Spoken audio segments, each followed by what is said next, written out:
वालेकुम student. CSS PMS ऐसे ये एक ऐसा कोर्स है जिसके अंदर बहुत ज्यादा स्टूडेंट के पास ना मिथ पाई जाती है। क्या करना है, कैसे करना है, बहुत ज्यादा पढ़ना पड़ेगा। तो इसको आसान बनाने की कोशिश करता हूँ। मैं करंटली टाउन ऑफिसर हूँ सिंध गवर्नमेंट में। साथ ही मैं ऐसे क्वालिफायर भी हूँ। अब मैं पहले उन चीजों पे बात करता हूँ जो कि टोटली मिथ है, जिसमें आपको बिल्कुल भी अपना ध्यान नहीं देना। सबसे पहले 2500 से 3000 वर्ड की लेंथ होगी तो आपका ऐसे पास होगा। बेटा ऐसा नहीं है। 2500 से 3000 ना ह्यूमनली पॉसिबल है ही नहीं। आप लिख सकते हो कम से कम 1500 से 1800, बस इससे ज्यादा नहीं लिख सकते। मेरा जो ऐसे क्वालिफाई हुआ उसके अंदर मैंने 1600 1700 वर्ड्स में पास किया वैसे। तो पहली मिथ हमने ब्रेक कर दी कि लेंथ इसकी कम होगी, इतनी ज्यादा नहीं होगी। नंबर टू, आउटलाइन 3 से 4 पेजेस की आउटलाइन, भाई 3 से 4 पेजेस की जाती नहीं है, 1.5 से 2 पेज होगी। ठीक है। नंबर थ्री, सर क्या बहुत ज्यादा फ्लावरी वोकैब यूज करनी पड़ती है, बहुत ज्यादा मुश्किल अल्फाज यूज करने पड़ते हैं? तो ऐसा नहीं है। ना फ्लावरी वोकैब होगी ना एडवांस ग्रामर होगी। हमें नॉर्मल वोकैब के साथ जाना है इस पेपर के अंदर। ठीक है। क्या बहुत ज्यादा किताबें पढ़नी पड़ेंगी? नहीं, ऐसा कुछ नहीं है। क्या रोजाना डॉन पढ़ना पड़ेगा? ऐसा नहीं है। फैक्ट बुक बनानी पड़ेगी। इसका पार्शल आंसर है यस एंड नो दोनों। वो मैं आपको बताऊंगा कि यस क्यों है और नो। तो पहले तो आपके सामने मिथ्स आ गई कि यार ये जो बार बार हमें क्वालिफायर्स बताते थे ऐसा करना है वैसा करना है, तो ऐसा कुछ भी नहीं है ऐसे के अंदर। तो ऐसे में एक्चुअल में है क्या फिर? जरा देखिए।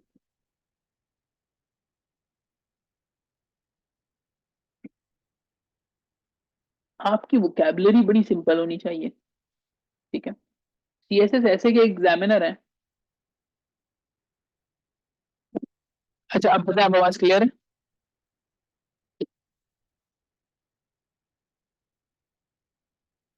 या हो सकता है आपकी तरफ से नेट का इशू आ रहा होगा।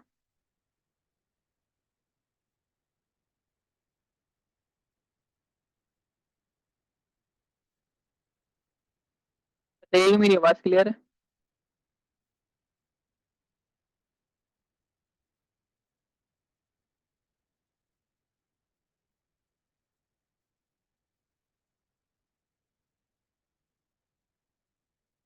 ओके। तो अब आपने करना क्या है ऐसे में? आपने सादी जबान इस्तेमाल करनी है। लेमैन अप्रोच क्या होती है? प्रोफेसर आबिदी हैं, सीएसएस ऐसे चेक करते हैं, एफपीएससी के एग्जामिनर भी रह चुके हैं। वो ये कहते हैं कि आपका ऐसे ऐसा होना चाहिए कि राह चलते हुए एक मजदूर को, एक कॉमन मैन को बात समझ में आ जाए। अगर एग्जामिनर को डिक्शनरी खोलनी पड़ी या उसको ऐसे कोई टेक्निकल टर्म आपने यूज की जो कि नॉर्मल बंदे की समझ से ऊपर है, तो आपको फेल कर देगा। ठीक है। तो ले मैन अप्रोच यूज करनी है। फैक्ट बुक आपको अपनी बनानी है। वो मैं आगे चल के आप लोगों को बताऊंगा कैसे बनानी है। और आपकी लेंथ होनी चाहिए 1500 से 1800 वर्ड्स। आपने इसको टारगेट करना है, दैट्स इट। तो ये है कि जो चीज आपने करके अपने ऐसे को पास करना है। इसमें एक चीज और ऐड कर लें, फ्लॉलेस ग्रामर। अगर आपका ग्रामर में मिस्टेक हो रही है, गलतियां निकल रही हैं, तो भाई खतरे वाली बात है, आप फेल हो जाओगे। हमें फ्लॉलेस ग्रामर चाहिए होती है। राइट। तो हमने मिथ्स ब्रेक किए, हमें पता चल गया कि यार अच्छा आसान होता है, ऐसे मुश्किल नहीं होता। अब है कि स्टार्ट कैसे करते हैं। देखो, अब मैं आपको एक समझाता हूँ एक चीज। कभी भी ऊपर पहुंचने के लिए ना, आपको टॉप पे पहुंचना है ना अपनी मंजिल पे, ये आपकी डेस्टिनेशन है। बेटा इसके लिए ना कुछ स्टेप्स होंगे यहाँ तक पहुंचने के लिए। वो क्या होंगे? Baby steps. पहले आप यहाँ कदम रखोगे, फिर सीखोगे, यहाँ जाओगे, यहाँ जाओगे, फिर यहाँ जाओगे और फाइनली यहाँ रीच करोगे। ठीक है।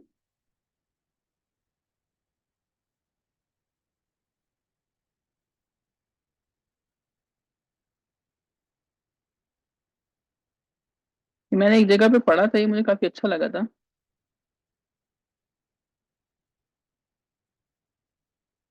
देखो, इंसान की जिंदगी में ना 4 स्टेप्स आते हैं। इंसान की जिंदगी में 4 स्टेप्स होते हैं। पहला होता है गफलत का। What is the meaning of गफलत? इग्नोरेंस। इग्नोरेंस का क्या मतलब होता है कि उसे पता ही नहीं है, वो जानता ही नहीं है। भाई इंसान का हिसाब किताब जन्नत जहन्नुम का क्यों है? क्योंकि इंसान में सोच है, फिक्र है, इंसान को पता है। अगर आपको ये पता है कि सही क्या है और गलत क्या है, तो आपके पास शऊर है।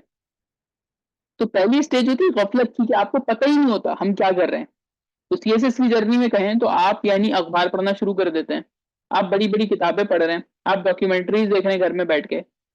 ठीक है, तो ये आपकी गलत अप्रोच है, आप गफलत में हैं। ठीक है बेटा। उसके बाद आती है बेदारी। अब क्या है, किसी बच्चे ने मेरा सेशन ले लिया, किसी बच्चे ने यूट्यूब पे क्लास ले ली, आप में से किसी ने बता दी कि यार ये सर तो इस तरीके से कहते हैं, कैसे आसान है। तो अब आपको उस गफलत से निकाला, अब आप बेदारी की तरफ आए कि अब आपको पता चला कि यार what is good and what is bad. जब आप बेदार हुए तो अब आपने थोड़ा थोड़ा सीखना शुरू किया, तो अब आपको थोड़ा थोड़ा खेलना आया, थोड़े पैराग्राफ बनाने आ गए, वोकैबुलरी अच्छी हो गई, ग्रामर आ रही है। अब आप अनाड़ी कहलाओगे। सही है।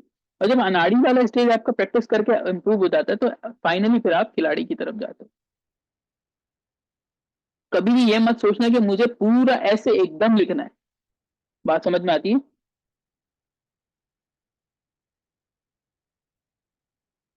कभी भी ये मत सोचना कि यार ये ऐसे इतना बड़ा होता है, मुझे ऐसे लिखना होगा, मुझे नहीं आता, शुरू कहाँ से होगा। तो अब एक मेंटोर और टीचर का काम क्या होता है?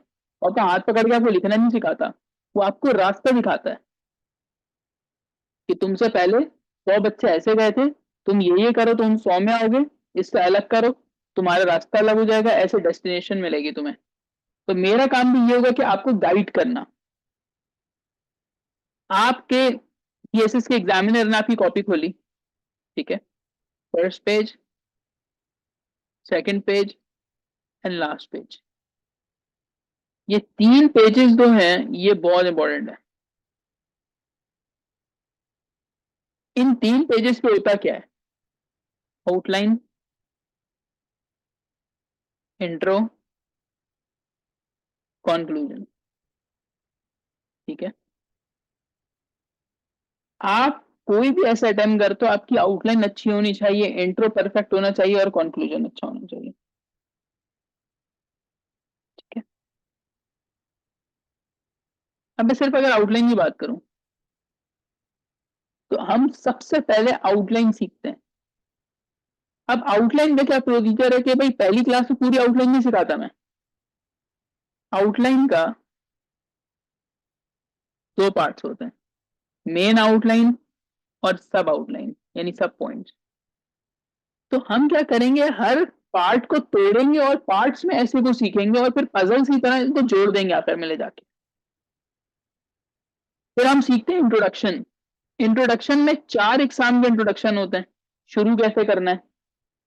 अब मैं एक जगह पे कोर्स मैंने लिया था रिकॉर्डेड, तो उन्होंने कहा कि स्टोरी से शुरू करें। तो भाई वो खुद फॉरेन ग्रेजुएट था बंदा, वो स्टोरी लगा सकता है, मैं एक नॉर्मल यूनिवर्सिटी का पढ़ा हुआ, मैं स्टोरी नहीं लगा सकता। ठीक है। फिर कंक्लूजन कैसा होना चाहिए, एक पैराग्राफ को बनाते कैसे, ट्रांजिशन पैराग्राफ का क्या मतलब है, और बुक रेफरेंसेस और अखबार के रेफरेंसेस को कैसे लिखें। तो ये सब कुछ मैं आपको पढ़ाऊंगा, कंप्लीट सारी चीजें विथ मटेरियल। अब मुझे बता दें, यहां तक कोई सवाल है किसी का? कोई पॉइंट जो आपको नहीं समझ में आ रहा हो, चैट पे बता दें ताकि फिर मैं आगे चलूं।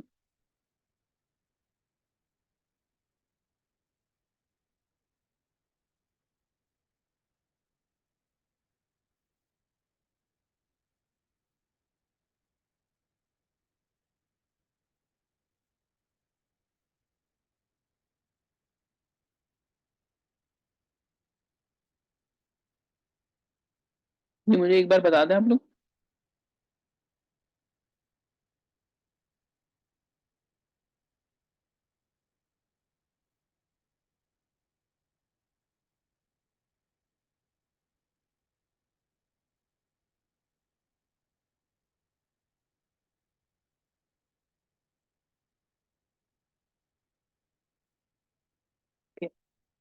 तो जो मैं ऐसे कोर्स पहले करवा रहा था 6,000 का, उसको मैंने 50% ऑफ किया हुआ, दैट इज 3,000।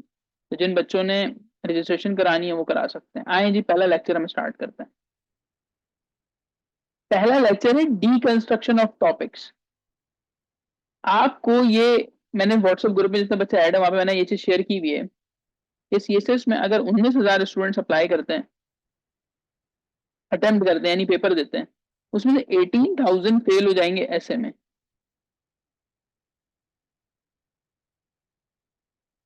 अब ये जो मामला है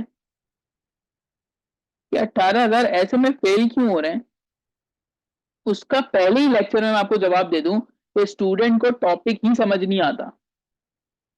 हमारे पास स्टूडेंट को अगर टॉपिक समझ में ही नहीं आ रहा तो वो फेल हो जाएगा। कैसे? मिसाल के तौर पे मैंने कहा अपने बच्चों को, बेटा ग्लोबल वार्मिंग इंपॉर्टेंट है, मिसाल दे रहा हूं, तो आप लोग ने ग्लोबल वार्मिंग याद कर लो, मतलब याद तो कर लो, प्रैक्टिस कर लो, ऐसे तो याद करते नहीं है। आपने ग्लोबल वार्मिंग अच्छे से पढ़ लिया, सारी डायमेंशंस कर ली, और आपने बोला कि भाई सर ने कहा है तो ग्लोबल वार्मिंग आ जाएगा। आप एग्जाम में बैठे तो ऐसे आया आपके पास, global warming is a bigger threat than terrorism. Now, अब बच्चे ने क्या किया, एक्साइटमेंट में ह्यूमन नेचर है कि हम वही देखते हैं जो हम देखना चाहते हैं। स्टूडेंट ने पढ़ा ग्लोबल वार्मिंग और उसने मुझे दुआएं दी कि भाई सर हमजा ने कहा था ग्लोबल वार्मिंग आएगा, तो उसने ग्लोबल वार्मिंग का पूरा ऐसे लिख लिया। अब मुझे बताइए, क्या वो बच्चा पास हो सकता है सिर्फ ग्लोबल वार्मिंग लिख के उसमें?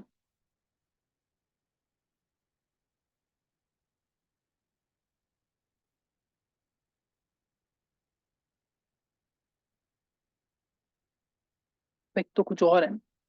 टॉपिक ये है global warming is a bigger threat than terrorism, वो कह रहे हैं टेररिज्म से ज्यादा बड़ा। अब यहाँ पे आपने इन दोनों टॉपिक्स को मिला के चलाना था। तो बेटा ये सबसे बड़ी मिस्टेक होती है जो बच्चा फेल हो रहा है, कि वो टॉपिक नहीं समझ पाता। जब तक तुम्हें टॉपिक का पता ही नहीं होगा, तुम्हें डीकंस्ट्रक्शन ही नहीं आएगी टॉपिक की, तुम पास ही नहीं कर सकते। ठीक है, तो मेरा फर्स्ट लेक्चर डीकंस्ट्रक्शन का ही होता है, और जो कि कोई और नहीं करवा रहा होता। डीकंस्ट्रक्शन क्या होती है? मिसाल के तौर पर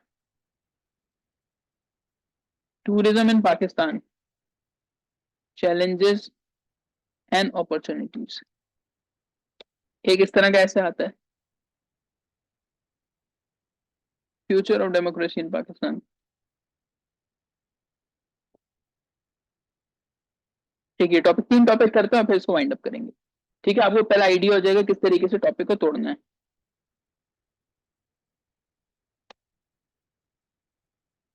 मैंने आपके सामने 3 अलग अलग टॉपिक्स लिखे हैं। ठीक है, तीनों टॉपिक अलग तरीके से अटेम्प्ट होंगे। पहला देखते हैं। जब भी आपके पास किसी टॉपिक में इस तरह का कॉलन लगा हुआ होता है, तो उसका मतलब होता है कि कॉलन से पहले वाला टॉपिक है और आगे वाली डायमेंशन है।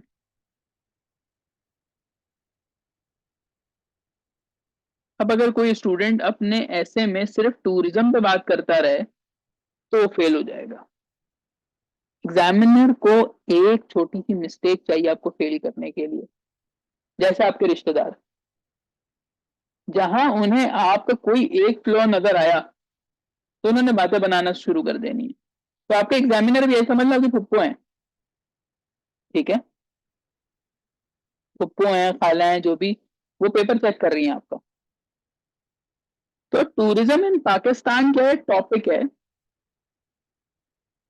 और उसकी डायमेंशन क्या है कि आपने चैलेंजेस और अपॉर्चुनिटीज पे बात करनी है बस। तो ऐसा बच्चा पास हो जाएगा। तो हमें क्या देखना है कि कॉलन से पहले वाला हमारा टॉपिक है और उसके आगे वाली क्या है, उसकी डायमेंशन है। फर्स्ट टॉपिक हमें डिकंस्ट्रक्ट हो गया, हमें समझ में आ गया कि हमें करना क्या है। दूसरा देखते हैं, future of democracy in Pakistan. अब ये इन इट सेल्फ आपको कोई डायमेंशन नहीं दे रहा। कहता है पाकिस्तान में डेमोक्रेसी का future, future of democracy in Pakistan. अब ये आपने कंप्लीट करना है, आपने डायमेंशन लेके जानी है कि भाई अच्छा है या बुरा है। तो it is either bleak bleak मतलब होता है धुंधला, काला, डार्क या ब्राइट। ठीक है, तो या तो ब्लीक होगा या ब्राइट होगा। कुछ ऐसे ऐसे आपके पास पेपर में आएंगे जिसमें डायमेंशन आपने खुद ऐड करनी है। तो मैंने इस वाले ऐसे के अंदर खुद से एक डायमेंशन को ऐड किया कि future of democracy is bright. ठीक है, तो अब मेरे पास जो ऐसे का टॉपिक बन गया वो है future of democracy in Pakistan and that is bright. ये दो हमने डिफरेंट टाइप के ऐसे को देखा। आगे चले, last one, global warming a myth और अ रियलिटी। अब इसके अंदर वो कहता है कि ये मिथ है। मिथ मतलब क्या होता है बेटा, सुने सुनाए किस्से कहानियां। ठीक है, मिथ की टर्म आती है कि ऐसी चीज जो कि अनक्लियर हो, किसी के पुराने जमाने की कहानियां हो, किससे, वो मिथ कहलाती है।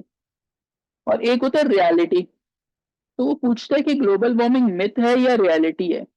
जब भी कभी और लिखा हुआ आएगा, आपने स्टांस तो लेना है, लेकिन दोनों साइड्स बयान होंगी। याद रख लो, जब भी और आएगा तो दोनों साइड्स बयान होंगी। ठीक है, ये टेक्निकल चीजें ऐसे की तो स्टूडेंट्स को कोई सिखा नहीं रहा है और ना स्टूडेंट सीखने में इंटरेस्टेड है। स्टूडेंट को सिर्फ ये लगता है कि जी मैं 90,000 1 लाख रुपए दे रहा हूँ एकेडमी को, और बस अब वो मुझे सीएसपी बना के निकालेगी। ऐसा बिल्कुल नहीं है। ऐसे वाहिद चीज है जो आपको प्रॉपरली सीखनी है, इवेल्युएट करवानी है। मैंने आपको तीन ऐसे दिखाए जिसमें तीनों में डिफरेंट काम हो रहा है। तो अब मैं आपको भेजूंगा आपको होमवर्क, जितने बच्चे इस टाइम क्लास में और जो हमारे ग्रुप में, उनके पास होमवर्क आएगा। होमवर्क में एटलीस्ट 5 ऐसेज होंगे। आपने उन पांचों एसेस को डीकंस्ट्रक्ट करना है। ठीक है, सिर्फ डीकंस्ट्रक्ट करना, आपने बताने के सर हमने इस ऐसे में ये बात लिखनी है, ये इसकी डायमेंशंस हैं। बात समझ में आती है?